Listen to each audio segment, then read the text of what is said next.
Hello, friends. This is Lisa Colon DeLay.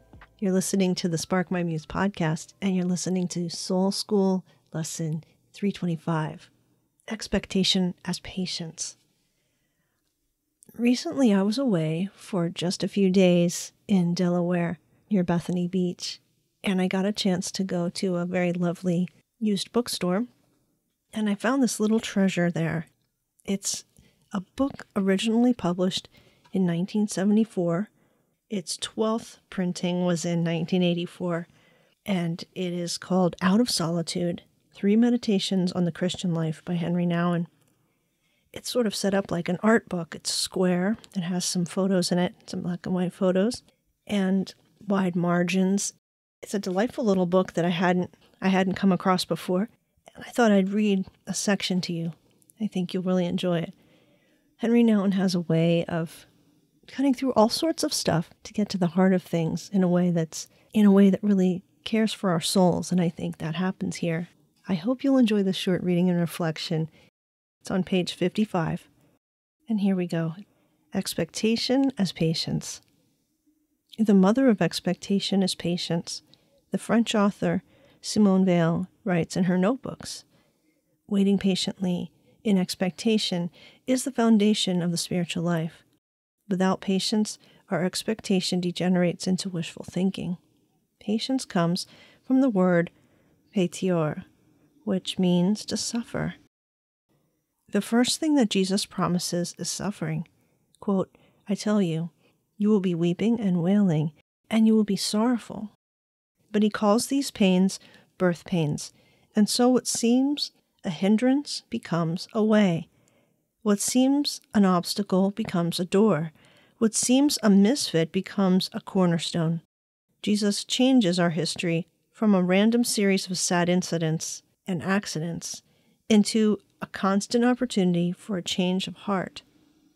To wait patiently, therefore, means to allow our weeping and wailing to become the purifying preparation by which we are made ready to receive the joy which is promised to us. A few years ago, I met an old professor at the University of Notre Dame. Looking back on his long life of teaching, he said with a funny twinkle in his eye, I have always been complaining that my work is constantly interrupted, until I slowly discovered that my interruptions were my work. This is the great conversion in our life, to recognize and believe that the many unexpected events are not just disturbing interruptions of our projects, but the way in which God molds our hearts and prepares us for his return. Our great temptations are boredom and bitterness. When our good plans are interrupted by poor weather, our well-organized careers by illness or bad luck, our peace of mind by inner turmoil, our hope for peace by a new war, our desire for a stable government by a constant changing of the guards, and our desire for immortality by real death, we are tempted to give into the paralyzing boredom or to strike back in destructive bitterness. But when we believe that patience can make our expectations grow, then fate can be converted into a vocation, wounds into a call for deeper understanding, and sadness into a birthplace of joy. I would like to tell you the story of a middle-aged man whose career was suddenly interrupted by the discovery of leukemia, a fatal blood cancer. All his life plans crumbled, and all his ways had to change. But slowly he was able to ask himself no longer, why did this happen to me? What did I do wrong to deserve this fate? But instead, what is the promise hidden in this event? When his rebellion became a quest, he felt that he could give strength and hope to other cancer patients, and that by facing his condition directly, he could make his pain into a source of healing for others. To this day, this man not only does more for patients than many ministers are able to do, but he also refound his life on a level that he had never known before. Page 59, Expectation as Joy. Whereas patience is the mother of expectation, it is expectation itself that brings new joy to our lives. Jesus not only made us look at our pains, but also beyond them. Quote, "You are sad now, but I shall see you again, and your hearts will be full of joy." A man or a woman without hope in the future cannot live creatively in the present. The paradox of expectation, indeed, is that those who believe in tomorrow can better live today, that those who expect joy to come out of sadness can discover the beginnings of a new life in the center of the old, that those who look forward to the returning Lord can discover him already in their midst. You know how a letter can change your day?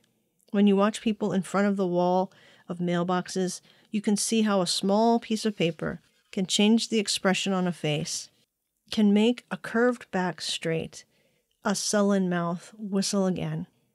The day might be just as dull as the day before, and the work just as tiring, but the letter in your mailbox telling you that someone loves you, that someone is looking forward to meeting you again, that someone needs your presence, or that someone promises to come soon, makes all the difference. A lived life in expectation is like a life in which we have received a letter which makes him whom we have missed so much return even earlier than we could imagine. Expectation brings joy to the center of our sadness, and the loved one to the heart of our longings. The one who has stayed with us in the past and will return to us in the future becomes present to us in that precious moment in which memory and hope touch each other.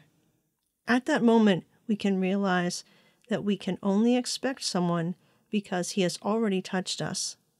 A student from California who had to leave many of his good friends behind to come to school at the faraway East Coast recently said to me, "It was hard to depart, but if the goodbye was not painful, the hello cannot be joyful either." So his sadness of September became his joy at Christmas time. Is God present or is God absent? Maybe we can say now that in the center of our sadness, for God's absence, we can find the first signs of God's presence, and that in the middle of our longings we can discover the footprints of the one who has created them. It is in the faithful waiting for the loved one that we know how much he has filled our lives already. Just as the love of a mother for her son can grow while she is waiting for his return, and just as lovers can rediscover each other during long periods of absence, so our intimate relationship with God can become deeper and more mature while we wait patiently in expectation for his return. And here's the conclusion on page 62. Quote, "In a short time you will no longer see me, and then a short time later you will see me again." We are living in this short time. We can live in it creatively when we live it out of solitude, i.e. detached from the results of our work, and when we live it with care, i.e. crying with those who weep and wail.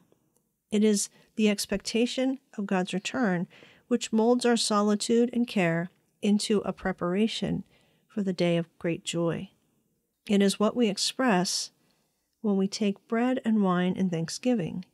We do not eat bread to still our hunger or drink wine to quench our thirst.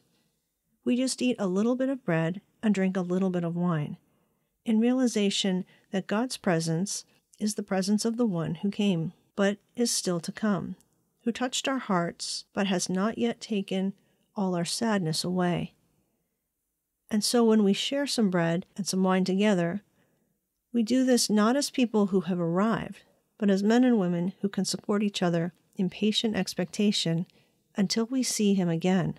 And then our hearts will be full of joy, a joy that no one can take away from us. I love this little book I found at that used bookstore.